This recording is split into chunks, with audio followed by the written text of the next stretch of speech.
Seja muito bem-vindo, meu coração saudável. Hoje eu quero esclarecer uma dúvida para você. É bem comum essa dúvida. O que causa desmaio? O que é que causa desmaio? Bom, vamos separar desmaio de síncope, tudo bem? Desmaio é um período de perda de consciência. A pessoa por algum motivo caiu e ficou inconsciente, tá joia? Síncope não. Síncope é uma perda transitória da consciência por um problema no coração. Legal? Já é a primeira separação que eu quero te falar. Então, síncope é diferente de desmaio. Mas desmaio é uma perda da consciência e você não é obrigado a descobrir o mecanismo pela descrição do que aconteceu com, de repente, o seu parente que desmaiou na sua frente. Vamos começar a falar então das causas de desmaio. A primeira delas é síncope. Síncope, que a gente chama de vaso vagal. O que acontece? É a causa mais comum de desmaio. Olha só, você tem no seu organismo um sistema que a gente chama de sistema nervoso autônomo, tá certo? Que é o quê? É um sistema que controla, independente da sua vontade, as funções do seu organismo. Você tem um sistema nervoso autônomo simpático e o parasimpático. O simpático acelera. Quer um exemplo de acelerar? Você toma um susto, você passa um nervoso, mede a sua pressão depois. O sistema nervoso simpático fez com que ela aumente a sua pressão. E o sistema nervoso parasimpático, ele diminui a sua pressão arterial, ele diminui a sua frequência cardíaca. E eles vivem numa balança. O que acontece na realidade é o seguinte: tem pessoas que têm esse tônus, essa balança dos dois sistemas desequilibrada para o lado do parasimpático. Tem pressão mais baixa, tem um estímulo para ter uma diminuição da frequência cardíaca.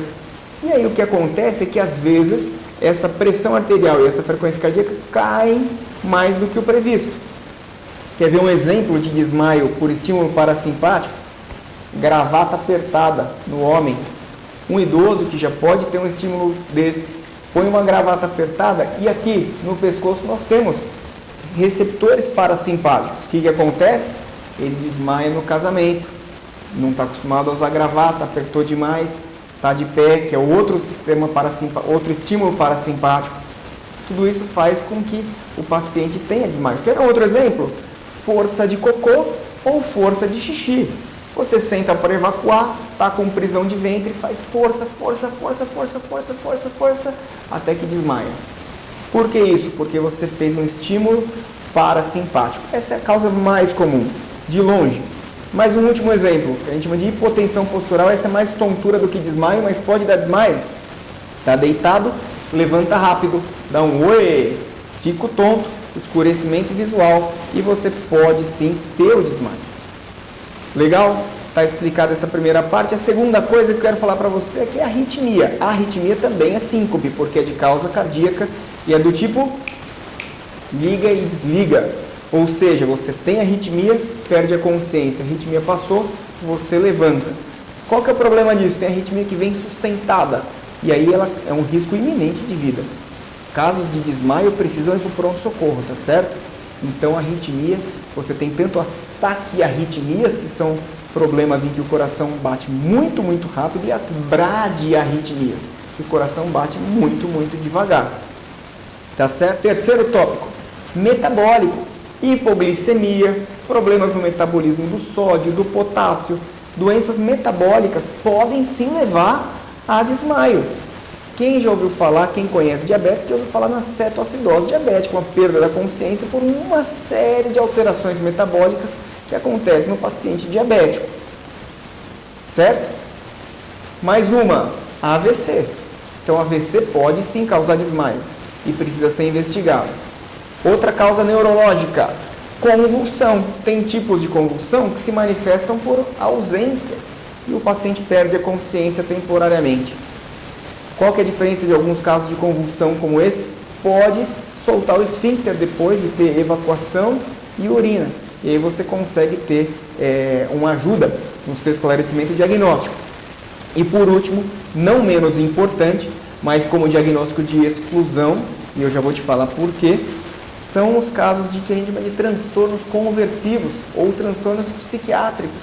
E por que ele é não menos importante? Porque é um problema de saúde, mas é um problema de saúde não necessariamente objetivamente orgânico. Não traz por si só, naquele momento, um risco de vida para você. Mas por que ele é não menos importante? Porque a pessoa que é acometida por um transtorno psiquiátrico sofre e ela precisa da devida ajuda. O que acontece é que essa pessoa, ela geralmente se caracteriza, que ela consegue prever que ela vai cair, ela se segura. Então, dificilmente ela bate a cabeça, ela quebra um braço nessa queda. Por quê? Porque o próprio inconsciente dela, já sabendo que ela vai cair, ela se segura. Não foi um apagão do cérebro do nada. Tá explicado o desmaio para você? Conhece alguém que esse vídeo vai ser útil?